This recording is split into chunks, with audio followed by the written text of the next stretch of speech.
All right. Well, welcome back, everyone. Thank you so much for the chance to join us and share with you all some exciting updates in the world of verifiable vaccination credentials and the Vaccination Credential Initiative.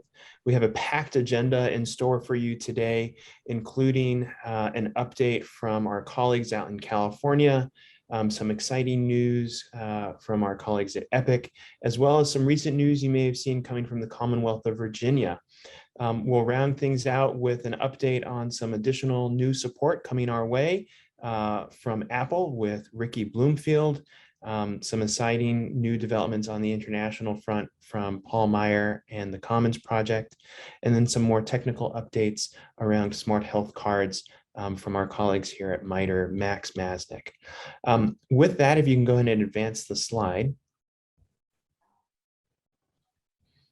So wanted to start things off by just sharing a little bit about where we're at and where we've come from. So a month ago, we shared with you that by our estimates, 100 million Americans were able to access and download a smart health card. That number now is 150 million, and a lot of that is due in part to the progress from our colleagues in the pharmacy space, the EHR vendors and health systems, as well as the growing number of states that are beginning to implement and adopt and issue smart health cards. We shared with you a month ago that there were approximately 23,000 downloads of the Smart Health Card Verifier app. That number now is at or in over 100,000. And again, this is really because of the growing ubiquity of smart health cards out in the world that people have the ability to have in their digital wallets or have paper copies of, where now we are seeing verifier communities really stand up and begin using these. And there are some really interesting stories, I know, Rick, that you can share with us from California. Last time we met, we had approximately 700 companies. The growing interest in joining VCI and being part of this vibrant community of issuers and verifiers and technology vendor enablers, we now are at over 800. I think it's 812 or 817. So there are many more new members to our webinar. I'd like to welcome each of you for joining.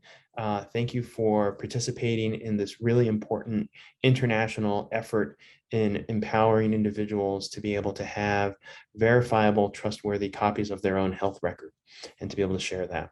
And the last thing I'll share, so we know that there are 5 publicly announced states and territories that are issuing smart health cards: New York, California, Louisiana, Puerto Rico, America Samoa, are all, and Virginia, are all examples of some of the states that have publicly announced the issuance of smart health cards. There are 20 others that we're talking to. They have not publicly announced yet, and so we want to respect the confidentiality and their plans for launch, but there is a growing movement afoot, and the ability for individuals to get a smart health card from either a health system, a pharmacy's portal, or a state-issued portal, or a payer's portal, is becoming more and more of a reality. And we celebrate that. We're excited about that and the opportunity to work with you guys. So that's really where we're at. Next slide.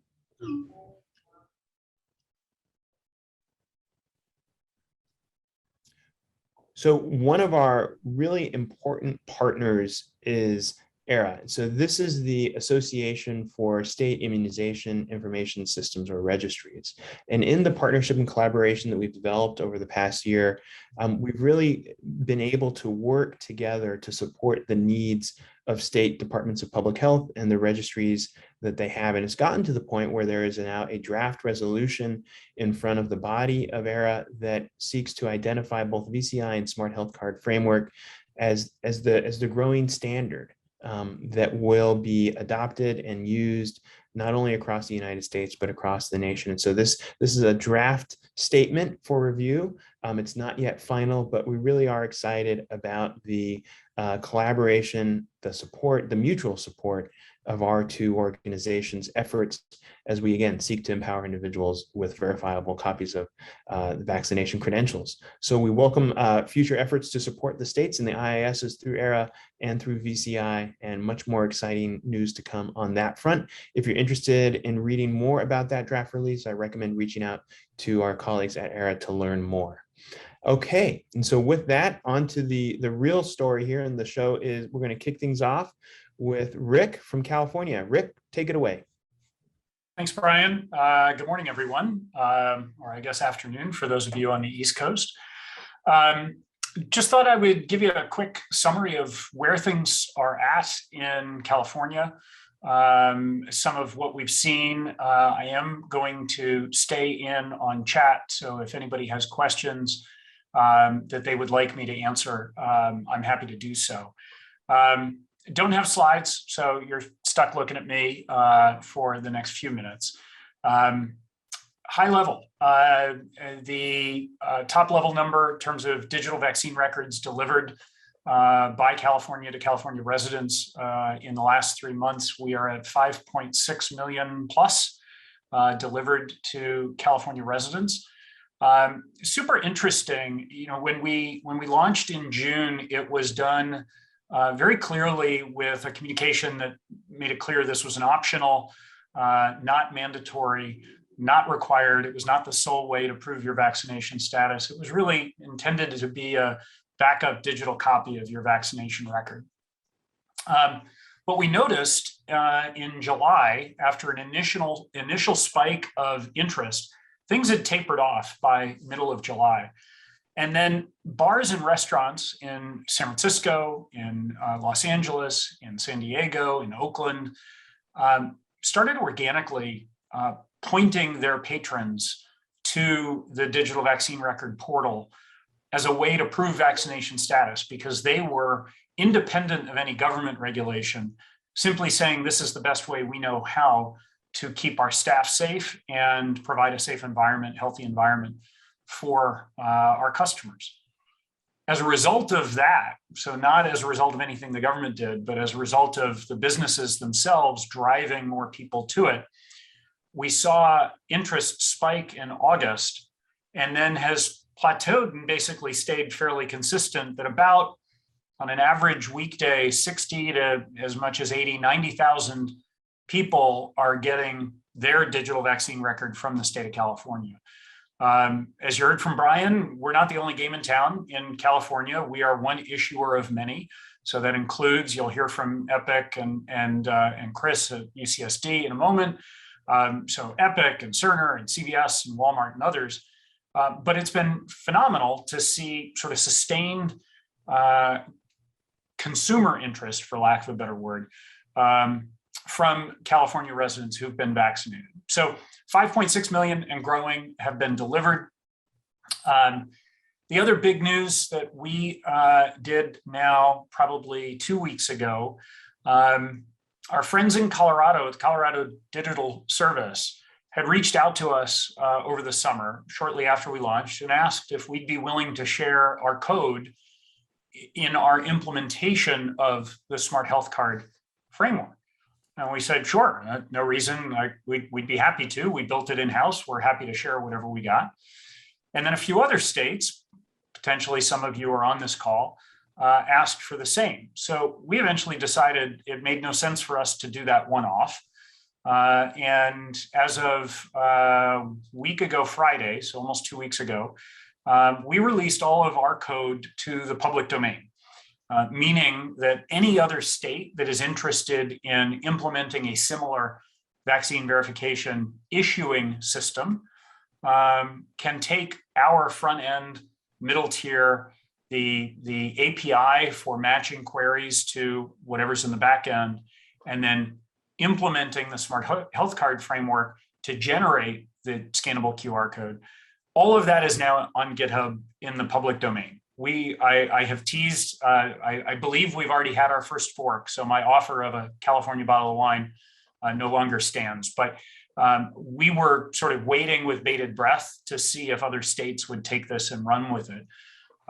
For any of you that are managing immunization systems, registries, this will go without saying, but I'll mention for the rest of the crew, this is not plug and play. Like, we don't know what your immunization registry, what database it's on, what query support you already have in place. But presumably with our front end and middle tier, this would simplify at a minimum some of the moving parts that would allow you to launch your own version of what we did. So that's really the update from California. I will pass off to the folks at Epic. But as I said, I'll stick around on chat and I'm happy to answer any questions that anybody's got about what we've done and what could be done with what we've shared. Thanks so much, Rick. Janet, Chris, over to you guys. All right. So thanks so much. Hi, everyone. Thanks for having me. My name's Janet Campbell, and I'm a software developer and Vice President of R&D Relations at Epic. I am joined by Chris Longhurst, who might be on mute. Either that or I can't hear anything. I'm here. All right. So our goal was just to give you a little bit of an overview of what Epic has done to enable patients using untreated by our software to get smart health cards, as well as hearing some of the early findings from one of our first adopters, UCSD. So if you go to the next slide, this is something that I believe probably most people on this call know, but I wanted to call out specifically the fact that when we first joined VCI and started working on the Smart Health Cards initiative, we were really, that was a very conscious decision on our part. We wanted to support one standard, not a million, and we wanted to support a standard that was already built on standards used today throughout the healthcare industry. And so this exact slide or a version of it has been used in probably, I don't know, 50 or so presentations since we got started, touting just the benefits of VCI and the reason why we think that this is the right direction to go. If you go to the next slide, when we talk about adding smart health cards to our system, we thought it was important to instantiate that in a couple of different ways. For starters, we wanted to make sure that there was a paper copy of it, because not every patient is going to have a patient portal account with MyChart. But the idea would be that if you're treating a patient, or maybe you're just there at an immunization clinic, directly in the same way that you might print off their after visit summary, you can print the COVID-19 immunization record, which does have those barcodes on it. Similarly, a patient who does have a patient portal account with an organization can print this document directly from the patient portal as well. Next slide. We also added support for exporting the Smart Health Card. This does require that the patient have a portal account, typically MyChart, although different organizations brand it differently. And we support the .smart health card download, which then of course can be picked up by any app that's listening and able to get that information and read it. And I should say, for these smart health cards, we support both vaccination and lab results. And then probably the one that's most interesting and the one that I would be most likely to use is the ability to scan from MyChart. I got some animations on here. Can you click one more time for me there, Heather? All right, so if you're a patient portal user, you have probably a COVID-19 activity. There's now that scan QR codes button. You can pull right from there. Because we didn't want patients to have to log in order to get this information, we also added the ability to add it directly from the MyChart page even before you log in. So I'm a MyChart member. Oh, you guys can't see that. I'm a MyChart member and I can see my button right there to get the QR code. Hitting that actually generates that smart health card code. So we released that at the end of June, and approximately 2 days later, UCSD stepped in. So I'll hand it over to Chris. Thanks, Janet. It's been a terrific partnership. And on the next slide, what you see is that we opened the first vaccine Superstation in the state of California at Petco Park on January 11th of this year. And that Superstation was a place where we vaccinated, I think, over 250,000 individuals. Now, Bernie wasn't actually there, but he was there in spirit. And I got to give a bunch of vaccinations myself, which was fun for this pediatrician. But as soon as we started vaccinating all these people, we got lots of individuals calling us and messaging us because they had lost their cards and they were worried about those cards. And so on the next slide, we joined the Vaccine Credential Initiative early in March and partnered closely with Janet and her team so that when this functionality was released, we turned it on almost immediately. And so June 29th, you can see the release here, which we shared publicly because we really wanted to encourage other health systems and sites to also turn on this important specification. So you heard from Rick that bars and restaurants became an important use case. Another area that we saw that was really important was travel. So state of Hawaii actually began accepting smart health cards for proof of vaccination or recent test, and we worked closely with them. And then August 5th, the state of California said that all hospital visitors would need to be vaccinated or recently tested. And so on August 11th, when that went into effect, we had these flyers put at every hospital entrance. And what we found was that not only did patients and hospital visitors appreciate this, because many times they show up not knowing that they needed their proof of vaccination, and they're able to download it from either UC San Diego if they've been vaccinated here, or from the state of California site that Rick talked about. But also our staff really appreciated this. So on the last slide, you can see that our staff used this smart health card scanner, which Paul and the Commons Project has released. And the scanner has been really helpful for validating these digital vaccine cards. And in fact, our staff tell us they prefer the digital cards because it removes the need to interpret the validity of the vaccine cards. And so our consumers and our patients and our visitors prefer it because of the convenience. Our staff prefer it because of convenience and objectivity. So this has really been a win-win for us, and we're excited to continue advocating and sharing with others. And I want to say thank you again to Janet and the team at Epic for the tremendous partnership. Well, and thanks to Chris as well for being one of the first not only to adopt this, but to push us to take it even further as well. If you go to the last slide, I'll just mention that since UCSD has adopted this, we've seen a pretty wide rollout. We're now at 91 organizations that are using this, which represent about 39 million active MyChart accounts. When we think about like how this fits in between the state and everything else, I guess I like to think of it as a bit of a no wrong door policy. If someone already has a MyChart account and that's the login that they remember, then great, let's make sure that they can get their card there. So that's why we've really been pushing this rollout, even in states like California, where there are a lot of other doors to get this information. It's worth mentioning as well that we do. Hello, what can I help you with today? I need a human. Oh no, someone needs a human. Please wait while I connect you with a support center agent. It's Calvin's line. There it goes. All right. Sorry about that. No worries. So one last thing I'll mention that for those healthcare organizations that have connections to the state registry, we did also give patients the ability to query the state registry as well. So if that information lives in the registry, but the registry doesn't yet provide patient access, patients can still go through their MyChart to get that information without a provider needing to get involved. If you want to see which organizations are live, you can go to mychart.com/COVID, and we have a list of the participating organizations there, as well as a YouTube video that is one helpful way of explaining to people how to get this information out of MyChart. Thanks so much, and I'll either open it for questions or hand it over to the next provider, whatever Brian wants to do. I think we're gonna certainly ask if you guys have questions to put them in the chat window, and we'll have some time at the end to certainly respond verbally to some of those questions from the audience members. But Janet and Chris, that's just remarkable. I remember last week speaking to your team, the number was at 25 million. So the trajectory of Epic installs and sites that are coming online with this ability is really remarkable. So great job.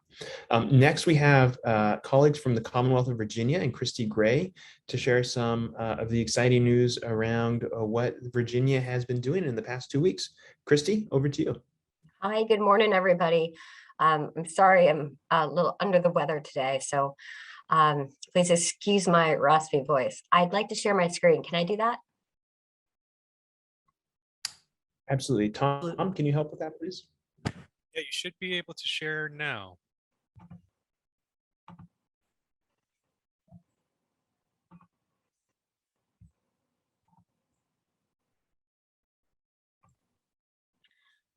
Great. We And see your with- screen.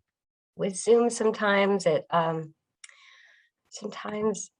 hard to do in presentation mode. Can you see the entire slide? Looks great. Yeah, we see it full screen. Okay, great, thank you. All right, good afternoon from the eastern side of the United States.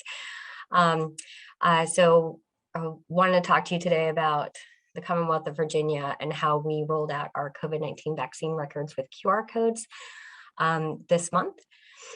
My name is Christy Gray. I'm the director of the Division of Immunization here at the Virginia Department of Health.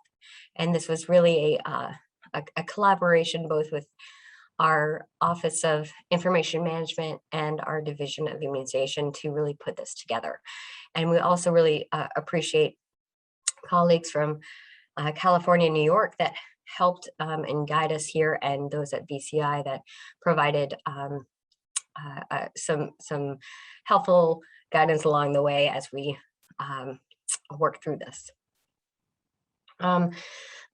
So we all know the CDC COVID vaccine record.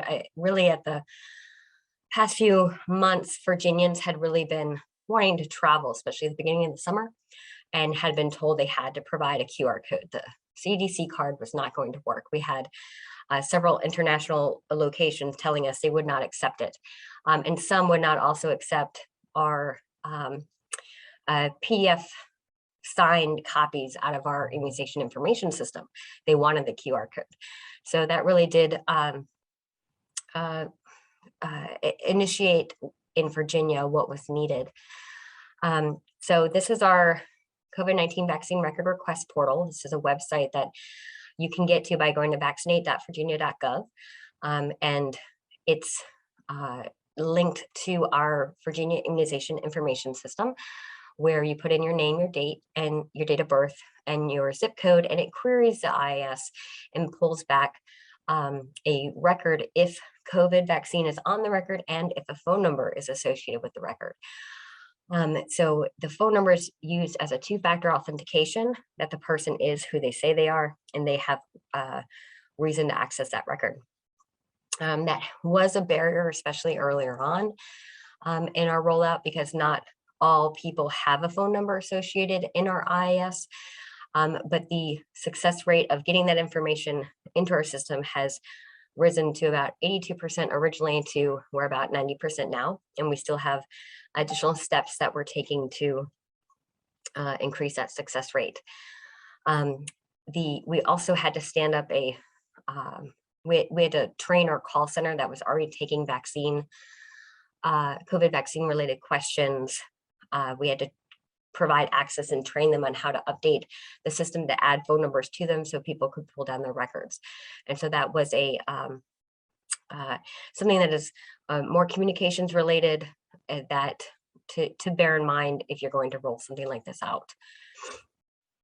So here's our two-factor authentication. You put your information in and you have a choice of text or voicemail. Some people don't have a cell phone to receive text message, but they can still get that PIN via voicemail. Once they get it, they put it into the verification code and hit verify code. This is an example of the record that they can pull down.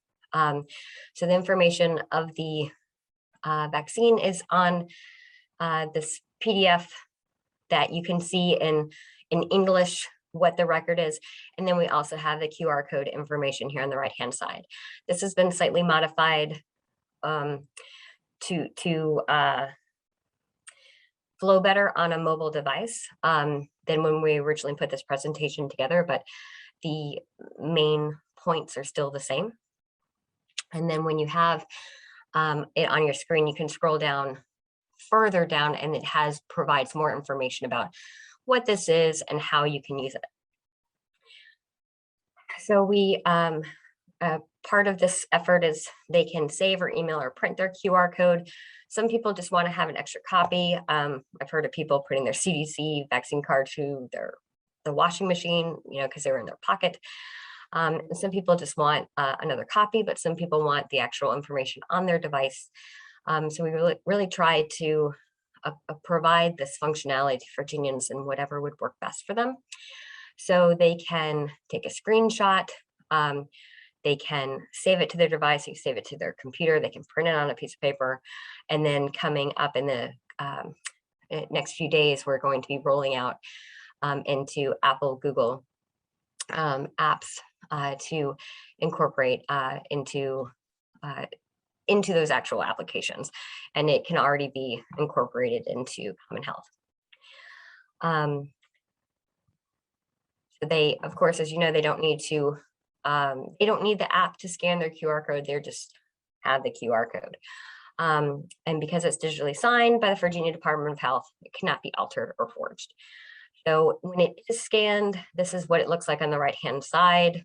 And it's displaying the vaccine, the name, the date of birth is actually hidden, but you can click the little I button to show it. We recommend that it's being compared to some other ID. It provides the vaccine information. And then at the bottom, we have been verified as part of as this is the issuer, the Virginia Department of Health has issued this vaccine or this record. Our public message about this is to get it, save it, and use it. We're really trying to push that this is not a requirement. You do not have to do this. This is not a passport. This is something that you have to use when you want to use it with whoever you want to use it with, and not that it's any kind of limiting factor for Virginians. So who can get it? If, again, you have to have a phone number in VIS. If you've gotten your vaccine from any of the COVID vaccine providers in Virginia, we've also been able to get vaccine information from Maryland and Tennessee.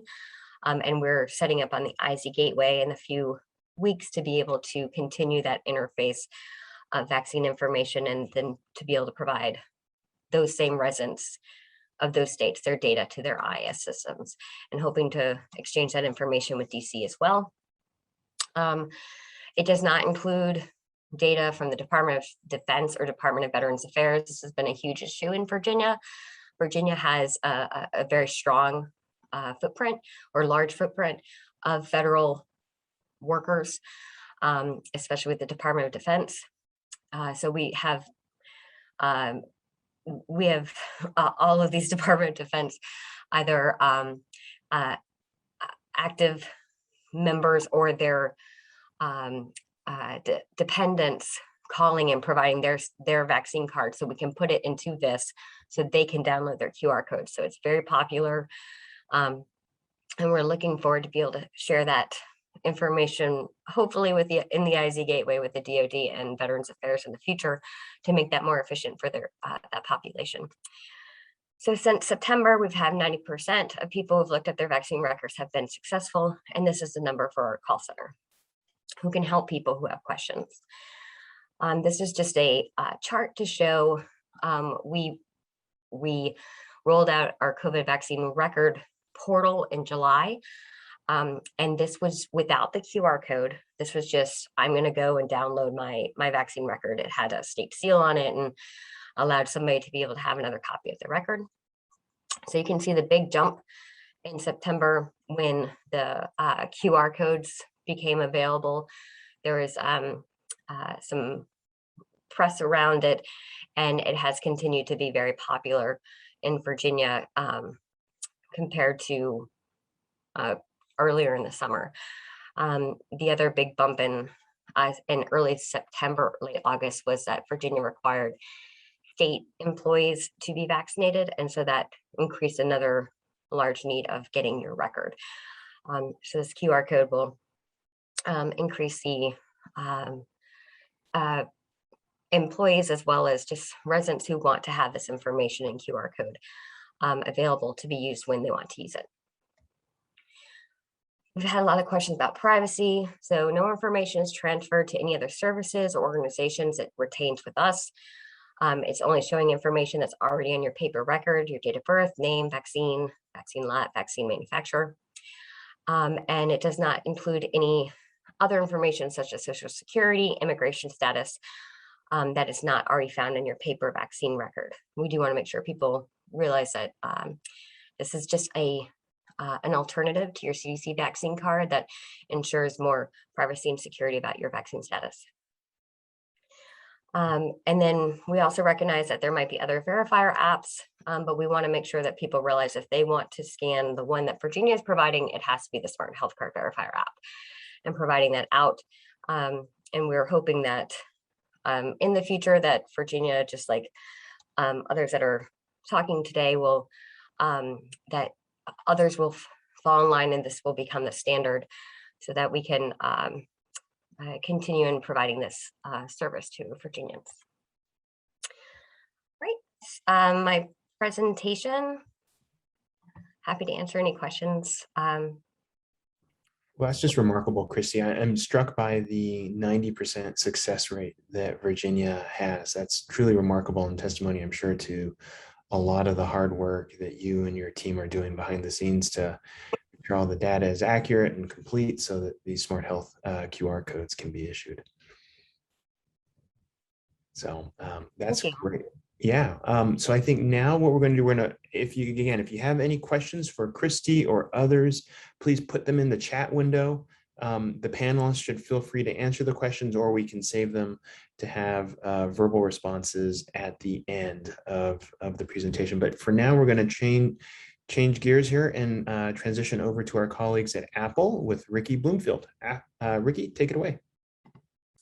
Thanks so much, Brian. And thanks so much to the other presenters as well. It's so much fun to see all of this come alive and the amazing progress that's happened as a community over the summer and of course over the course of the past year. I just wanted to show you a couple things, and I'll pull up, let's see, I'll pull up an iPhone here. All right, you should be able to see that. We announced back in June at our Worldwide Developer Conference that iOS 15 will support the ability to import smart health cards, so you could then save those in the health app. And there were a couple of reasons why it was important to be able to save these in the health app. Number one, as you can see here, if you go into the health app, this is a place for you to bring together all of your clinical results from a number of different supported health systems and EHR vendors, and something that we've supported for a few years now. And so, for example, if you want to go into your immunizations, you could then view your COVID immunizations right alongside immunizations from other sources. Although, just to be clear, these other immunizations are not verifiable. Those come in through a standard FHIR API, unlike the verifiable health records based on smart health cards. The other important reason was because there was a lot of interest from third parties, such as airlines, to be able to request access to this information so that a user could present it and avoid standing in line at the airport, and they could have their vaccine card validated. And so when the data is in the health app, it then makes it possible for those third-party apps to request access to that. And of course, it's all in the user's control. They can choose to share it with the apps that they trust. And so that was the rationale. As you've seen here, there's been tremendous adoption over the summer. When California launched a couple months ago, one of the most consistent pieces of feedback that we got was that people really wanted quick and easy access to this QR code. They didn't want to fumble around in the Photos app, where a lot of people were storing these, in a Notes app, where people were storing these, or even in the Health app or any other third-party app for this QR code. They really wanted it, quick on their lock screen, just like they have their other cards and, for example, boarding passes for an airline. And so we heard that feedback and jumped into gear and have since added the ability to quickly import this into Wallet as well, based on that feedback that we got. And so I want to give you a quick demo of that. And just to explain, The functionality to import this into the health app is live today. iOS 15 was released last week. And if you have iOS 15, you can scan any of these QR codes and go ahead and import that. The wallet functionality is available in the iOS 15.1 beta release, which you can download today if you're adventurous by going to beta.apple.com, and it'll be available soon to the general public. So I'm going to go ahead and scan one of these. And I have to say, I hope Christy is okay with this, but I saw the QR code that she put on the screen from Virginia, and I got so excited. So I switched up my demo, and I'm going to scan that QR code. So you're going to see real-time interoperability right here. So go ahead and scan this QR code. You can see that it picked it up right away. It recognized that this QR code was something that could be opened. And so all I did was scan. You can see the information here from that QR code from the slide that Christy just presented. You can see the name, the date, you can see Virginia Department of Health, and you can see that green check mark, which means that the signature has been validated against the public key hosted by the Virginia Department of Health. And so after I do that, it's just a single tap, add to wallet and health, and that's it. So scan, tap, and you're done. And you're then dropped in to the health app here, where you can then see this record. There is a QR code in the health app. You can view it there if you'd like. But what we think most people want is to view this in wallet. And so I can tap on view in wallet here. It'll bring up that brand new wallet card. You can see with a nice large QR code that can be easily scanned by the Smart Health Cards Verifier app that was already mentioned. It has the name, the vaccine, the dates, as well as who issued this.